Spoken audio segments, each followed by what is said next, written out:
Okay, so this is just me comparing the film trailers and the documentary trailers I looked at. So looking at the two groups of case studies of the analysis, I do see the difference in the presentation on how they construct and what they reveal. So the film trailers I looked at, they had a lot of action, causing excitement, and a strong engagement in the trailer. Cinematography was a heavy focus for them on making the pace fast. Um, and when I looked at Get Out, they had movements of fast camera speed and then a slow or still shot that added dramatic effect, creating a frightening representation. Conveying this definitely worked. That's what I felt. Um, with this, the sound was intensified and made me feel comfortable as well. Looking at the relevant, um, they use still and slow shots with the addition of fast shots, but instead of creating the same mood um, as you get in Get Out, it had a mysterious perception with more sound effects than actual speech. Even though there was still a lot of speech, there was more sort of sound effects involved. They chose to have less movement and in shots coming towards the end with an increase in sound variation and yeah, so that sort of just set the pace it was at, and it did make it really interesting. um, it did however start off with a lot of movement, making you feel engaged straight away. So this sort of change definitely I felt it worked because it meant that you were able to understand what they were trying to say and show as well. The last Rampage, they used, I believe, well, when I was watching, they used minimal movement to increase the intensity and make you feel more engaged throughout the whole of the trailer. Um, and with the sound effects of this drone type noise, that made it even more intense as well. Um, when I looked at the documentary trailers, they built into the trailer with the pace they presented, conveying the nature of a long adventure of this subject they looked into. Um, with the NWA biopic, they have a relaxing style which grows in energy, and the light piano has a sense of intensity that will occur, um, making it exciting. Um, so yeah, and then the camera used in this is different since it's styled in a way of a film, but because it's based on true events and revealing an actual story, um, it comes under the category of a documentary, but they're classed as a biopic. Um, we see a lot of handheld cameras in this trailer, and even in the whole film, to be honest. Um, and this is due, and you can see it due to a slight movement that's just on the screen where they're focusing on one person. You just see it slightly move up or down or to the left or the right. Um, and we also have tracking shots and close-up shots as well, um, which show a lot of movement as well. Um, and also with the close-up shots, you get to see a lot of raw emotion, and you could also, well, you mainly see the movement, um, the handheld movement in the close-up shots. But yeah, they do um, show a lot of affection and dramatic effect with the close-up shots because it does illuminates everything else that's around them and just focuses on them and what they're saying and what their reaction is. So it gets a full effect out of them. Um, the sound does change significantly with dialogue and music, creating a smooth connection that engages you massively. Senna had, well, now looking at Senna, they had mostly archive footage, so had a lot of movement due to his profession. So I guess I was just sort of expected to see a lot of fast and swift camera movements. Um, Also, the montage of Heck was quite intense overall with the sound and camera movements. That's what I believed in.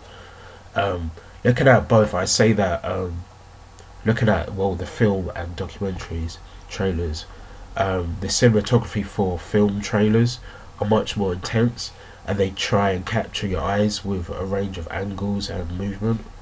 And their objective is to try and sell the whole film, um, where this is the only thing you know about it.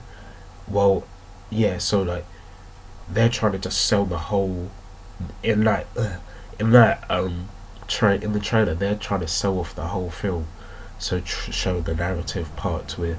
So they will need a lot of good visuals where in the documentary you already know that you already essentially know the outcome and the storyline of what's being shown, so the visuals aren't seen as important. And I'd say that just generally with the cinematography, they're able to consider much more with a film trailer. So yeah, that's why I think that the cinematography side was much better. Editing in both sectors uses dissolve transitions to show to show the transition in time, but for different reasons in a way. So a documentary can present the next stage in that journey of someone's life, where a film can show it in the next part of that film, or to increase tension. So you just see. So yeah, short takes are used in both trailers to add emphasis and create a fast pace. This enables them to set the tone for the film, and long takes are also used to add tension and creates a cliffhanger. They both can also use long takes to add suspense and to show the location they're in, because it can be significant in a way. So I think it was when in the NWA biopic, when Dr. Dre was playing on the piano, it was a long take and it was some movement towards it, and yeah, you were able to see his surroundings to show that he was in the studio working, and it may not be that significant, but you get the understanding that he's constantly working on producing something because he wants to be the best. Um, we would see a cliffhanger used at the end of a film trailer, mostly in maybe action, drama, horror, or thriller films. Um, Long takes can be used in a documentary um, to perform an emotional pull on the audience. It can present that something is important in the making, that something is important. With a film trailer, they're taking parts that are exciting and tell the narrative. You wouldn't really expect to see animation in either a film or documentary trailer unless the whole film is animated. However, in the montage of Heck, they used a small section at at the beginning, um, and where the animation was used. This already creates a pull for the audience because that wouldn't have been expected. It's essentially a juxtaposition for a documentary, um, as not just a trailer but as a documentary as a whole. And this is because you wouldn't be expecting archive because you would expect archive footage or footage they've recorded and not an animation.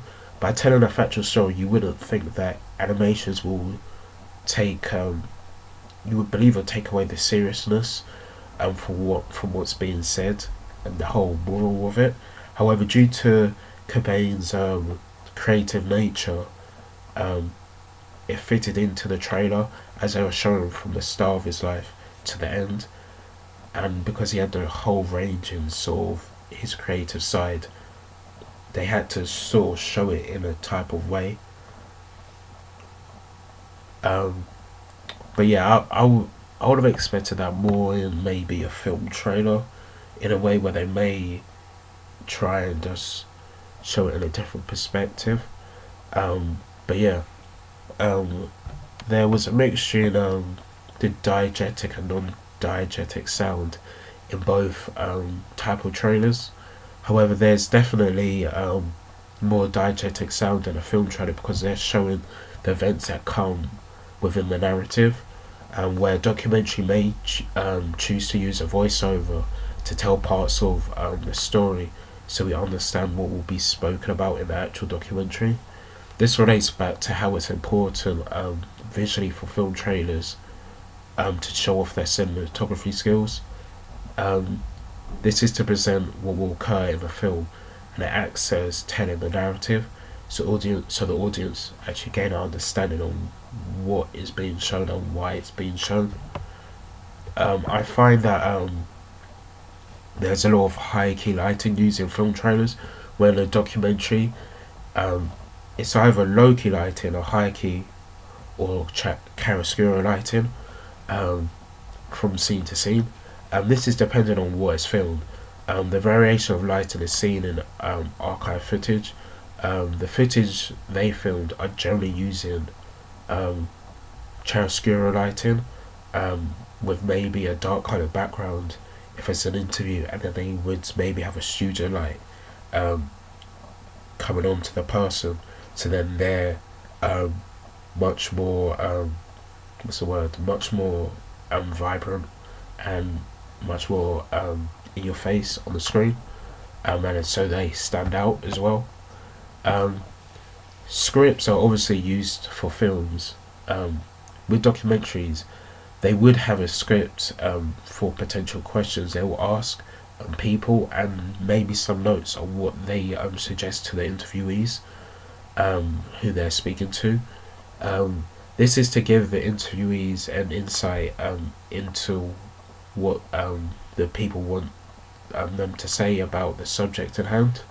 Both would have a shooting script for not just the film or the documentary, but the trailers for them as well.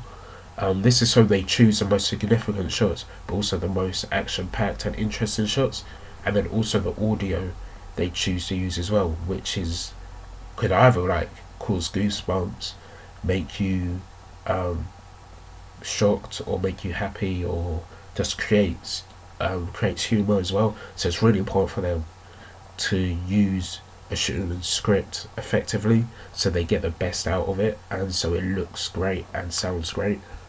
Um, they want to keep the audience engaged, otherwise they're going to turn their heads away from the project they're creating. To make the documentary look authentic, they would well, the documentary and the trailer look authentic, they would have to probably ask questions or go to the person they know, where the interviewee. Um, so what I'm trying to say is that they will speak to the interviewee before probably filming, so they get to know the person a bit more, and so that the person feels more comfortable asking questions that are actually relevant to what the documentary is about. So they may ask questions that aren't related, so then the person feels like they aren't under pressure, or they feel more relaxed. Um, so this doesn't seem, so it makes it seem like the trailer or the documentary isn't staged and it isn't real, because you want it to be real, because you're trying to send across a message and trying to present something in a certain way. But if it's then seen as, oh, the people told them to say that, you then lose interest because it doesn't seem real and they're not expressing their actual opinion. Um, Film trailers overall, I think, come across as much more enticing by the way they use all the micro aspects in the trailer. However, I do feel that looking at the majority of film trailers, they use the most of their best scenes in the trailer, taking away the excitement in seeing the whole film. Um, Documentary trailers, as said before, they're in like a montage format, where the story is essentially more important than the visuals. The visuals are still vital, because if the visuals don't match up with the sound in any way, it would be confusing and turn away viewers. If you're watching something that makes you confused, you would be more disgruntled and disinterested in the trailer, and it will take away from what's being shown.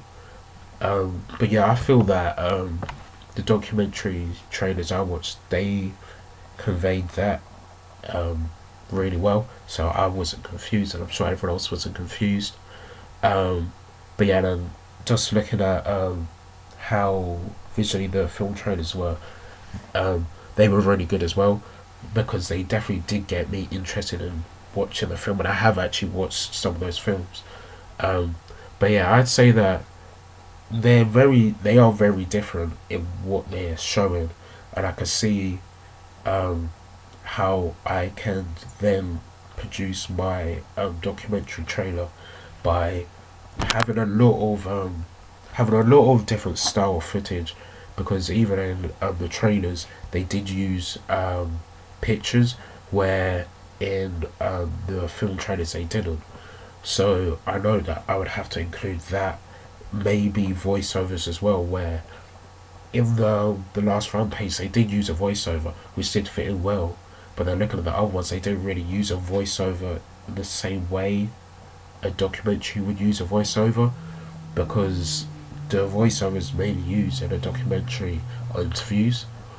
But yeah, I think I have a clear understanding on the difference between the two, and then how they can still overlap in a way.